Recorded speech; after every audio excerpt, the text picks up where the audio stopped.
Okay, moving forward here to our next discussion about quantum computing in the financial industry. I'm delighted to introduce Marco Pistoia with JPMorgan Chase. Dr. Pistoia is a managing director, distinguished engineer, and head of global technology applied research, and head of quantum computing at JPMorgan Chase. He joined there in January 2020. Formerly, he was senior manager, distinguished research staff member, and master inventor at IBM, at the IBM Thomas Watson Research Center in New York. And there he managed an international team of researchers responsible for quantum computing algorithms and applications. In August of 2022, Dr. Pistoia was certified as the 250th most prolific inventor of all time. He's the inventor of 271 patents granted by the US Patent and Trademark Office and 319 patent pending applications. And in March of this past year, he was one of 12 technologists included in the HPCwire People to Watch in 2023. He's published numerous conference papers, journal articles in cybersecurity and quantum computing. Dr. Pistoia received his Ph.D. in mathematics from New York University, lead author of 9 printed books, also the co-author of an online book, Learning Quantum Computation using Qiskit. And we are delighted to have him here today. Marco, thank you so much. Appreciate it. Thank you. It's good to receive the applause before the presentation. Hopefully you will applaud again at the end. So thank you for being here. Unfortunately, I found out that this session has not been, has not appeared on like on the web, like on the app or on the website. So I thank you for coming, like regardless of that. Giving you a quick overview of what we do at JPMorgan Chase. We have a research center called Global Technology Applied Research. We don't do just quantum computing. We also do quantum communications, which is the ability for two parties to communicate with each other using quantum technology. And the quantum key distribution part of that is a very attractive solution because it actually allows two parties to exchange a key with unbreakable security. It's the only key exchange mechanism known today that is mathematically proven to be unbreakable. We're working on that as well. There are other things that we're doing which are actually surprisingly interesting for a bank, like immersive technology, spatial computing, augmented and virtual reality, basically Internet of Things and computer vision, and things that are more traditional like cloud computing and blockchain and privacy. So another thing I wanted to emphasize is that we publish our work. I'm only saying this because people think that in a bank everything is super secret. Not necessarily. When it comes to research, we're actually delighted to share our results with the scientific community and put the results out for people to extend them and give us feedback. So we have also patents, and interestingly, our papers have been cited over 1,300 times in the past 3 years. But okay, let me go back. Let me go into the topic. So why do we do quantum computing in finance? It's actually very interesting because, as you can see from this diagram that we borrowed from McKinsey and Company, finance is expected to be the first industry sector to benefit from quantum computing, not only in the medium and long term, but even in the short term, even before other industry sectors such as the pharmaceutical sector, like new materials or like logistics and so on. We have a lot of use cases such as targeting and prediction, portfolio optimization, risk analysis, a lot of use cases in the realm of machine learning. So what quantum computing will be able to do with these use cases is accelerates the execution and also improve the accuracy, because right now these use cases are already solved classically, but they're so complex that in order to solve them, we have to resort to approximations. We don't want to do that. In the long term, we would like to use quantum to decrease the number of approximations and eventually eliminate them. So why is quantum computing so important for finance? Well, as I mentioned, we have a lot of use cases. So a lot of the things that we do, every single time I speak with the business, I discover a new problem that has exponential complexity and that will require quantum computing in the future to be solved without approximations and in real time. That's the other thing. The second reason why we need quantum computing in finance is that in finance, time is of the essence. We need to be able to solve these things in real time, or we will not get the answer in a useful manner, because the financial market is so volatile that waiting hours or maybe an entire day doesn't work in finance. It may work for a pharmaceutical company, maybe, that they run a simulation of a new molecule. It may take like several hours to complete. That's reasonable, but definitely not in a financial environment. So I wanted to show you some of these algorithms just to give you an idea. Like one use case that we actually worked on, it's called derivative pricing. It's a very important use case in finance. And this is based on Monte Carlo integration.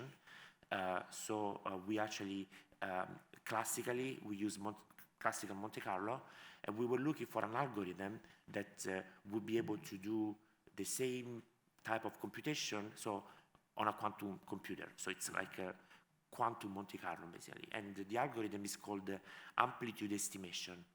The interesting thing about this algorithm is that it has a quadratic speedup. So what does it mean? Originally, the complexity is exponential, so say 2 to the power of n. Quadratic means that it's still exponential, but the exponent now is divided by 2. So 2 to the power of n divided by 2.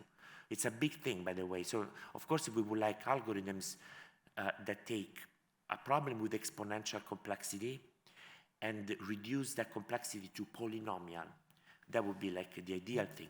Unfortunately, the only well, not the only, but one algorithm that has that type of characteristic that takes a problem with exponential complexity and reduces it to polynomial is Shor's algorithm. That's why I said unfortunately, because this means that such a powerful algorithm is the one that breaks cryptography. So it would be good to have algorithms with exponential complexity everywhere, but it's not necessarily true that we will be able to do it. So meanwhile, we actually leverage the quadratic speedup of algorithms such as amplitude estimation. So what can happen in this case is that suppose that in a Monte Carlo simulation, classically, you have to account for like 1 million samples to get an answer with an error rate epsilon. You will be able to get an answer with the same error rate epsilon on a quantum computer with just 1,000 samples, because 1,000 is the square root of 1 million. So that's very desirable property. Now, you can basically reduce the complexity of derivative pricing. So this was published in a journal called Quantum, the Quantum Journal. The second algorithm that I wanted to tell you is actually interesting, because once we discovered that amplitude estimation has this very desirable property for derivative pricing, quadratic speedup, we also realized that it's not enough to take to take a financial use case, right? Or this is probably true for any problem in the industry, like pharmaceutical companies will probably face it too, everybody. So if you have a problem that is solved classically with approximations and so on, there is an end-to-end flow, right? You have to take the inputs, you have to kind of manipulate these inputs so they become suitable for the algorithm. Then the algorithm does its computation, and then there is an output. It turns out that sometimes changing the algorithm from classical to quantum is not just like a swapping, like I take out the classical algorithm, and they replace it with a quantum algorithm, and the rest of the flow remains the same. Sometimes it's possible, sometimes it's not.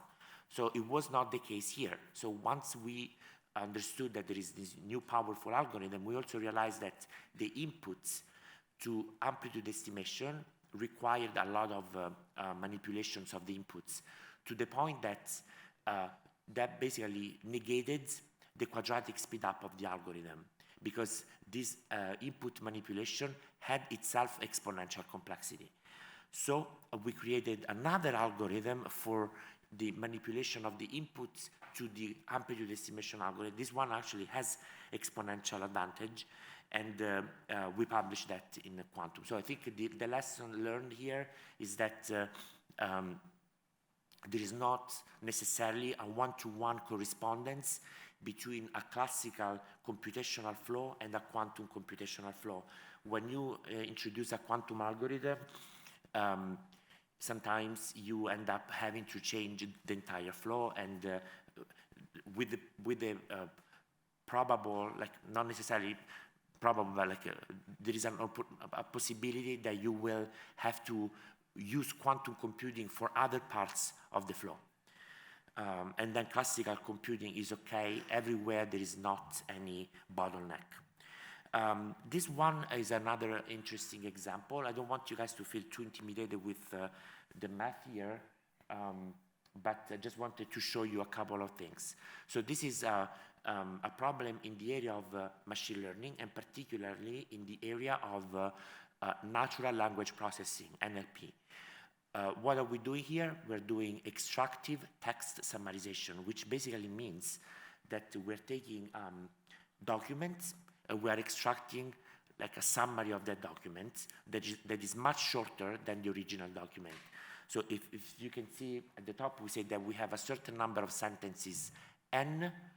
N is the number of the sentences in the original document. We want to reduce that to another number, m. So this number m is customizable by the user. Why is this important in finance? Like so many use cases. For example, the legal teams in a financial institution have to read sometimes entire books of documents when there is a very important transaction, such as like a merger or an acquisition. Or like even traders every morning have to read a lot of newspaper articles to understand what is the financial situation and what is the best investment that should be done on that particular day. So having a tool that quickly summarizes all these documents is actually very desirable. And what does it mean to summarize a document? Two things. To basically isolate the crucial sentences in the word. So as you can see, we have two maps, a centrality map and a similarity map. So the centrality map is the one that identifies the crucial sentences in a document, those that are essential to understand the meaning of a document. And the pairwise similarity map identifies two sentences that pretty much say the same thing. They're very similar to each other. So one of them is redundant. So by maximizing the centrality and minimizing the similarity, we can indeed reduce the size of the document while maintaining all the importance of the sentences that are provided in the summary. And that's how you can see this in two formulas. So let's look at the first one, right? We're maximizing, you can see a max, we're maximizing the centrality. Then there is a minus sign. We are minimizing the similarity. And then we have a constraint. We want the number of sentences to be m. So the summation of the number of sentences has to be m. This can also be described in a different way. So second formula, we're maximizing the centrality, we're minimizing the redundancy, and also we are, instead of saying the number of sentences has to be m, we are actually subtracting the number of sentences, as you can see, minus m, which means basically we're penalizing we're penalizing this function if the number of sentences is above m. So basically, in other words, this can be treated as a constrained or a non-constrained problem. So we actually looked at both options, and we provided two different algorithms for this problem. We executed this algorithm on the Quantinuum quantum computer. So also the algorithm in the previous page was also executed on Quantinuum. And we were able to actually get accurate results. Of course, we're talking about small documents. So to echo what Bob said in the previous presentation, we cannot like summarize a real book of financial documents because that's like something that will require many more qubits. However, what we do at JPMorgan Chase right now is we don't get discouraged by the fact that quantum computers are not yet mature enough to solve our use cases. We actually keep going, we build algorithms that work. We know they work because we test them on smaller data sets and we get the actual results. So there is no reason to believe that as the number of elements in the data set grows, the algorithms will behave differently. We actually leverage a lot of the unique features of some of the computers that we work on. We actually have access to many quantum computers. For example, for Quantinuum, with the Quantinuum computer, we leverage multiple times a couple of unique features in the hardware. At least when these features became available, they were unique at the time. One is called mid-circummeasurement and reuse, and the other is called the quantum conditional logic. So this is very important. In quantum computing, you know, the hardware is also evolving dramatically, and we follow the hardware evolution with our algorithms. So in 2020, Quantinuum, at the time it was Honeywell Quantum Solutions, released a computer that was able to do mid-circummeasurement and reuse, which means taking a qubit in isolation and being able to measure that qubit during the execution. So typically the qubits are measured all at the end, but at the end of the execution. And if you try to measure them in the middle, the crosstalk between qubits, since they're in such a delicate state, causes a disruption in the entire quantum state. So with Quantinuum, we were able to measure a qubit in isolation. Then we were able to get the value, right, 0 or 1, because when you measure a qubit, it collapses to a binary value. And then based on that, we were able to do quantum conditional logic, like if then else in quantum computing. If it's 0, we do something. If it's 1, we do something else. So very powerful property. Furthermore, the qubit that was measured can be reset, which means technically you can reuse it. Reset and reused. The qubit can be reset and reused. So suppose that you have a computing with like 10 qubits, just to say an example. The fact that you can use a qubit, reset it, and then reuse it, technically almost gives you more qubits than what you had before. So that's something that we found out to be very, very important. Just would like to go, oops, I don't know what I did. Sorry about that. Somebody can help me. I wanted to go to a different slide. This is my presentation. So sorry about that. No problem, just went to the end.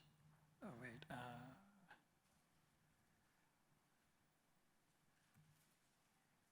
That's the afternoon. For some reason, I think we switched over. Let me see if I can get to here. There we go. Perfect. That's you, right? Can you scroll down here?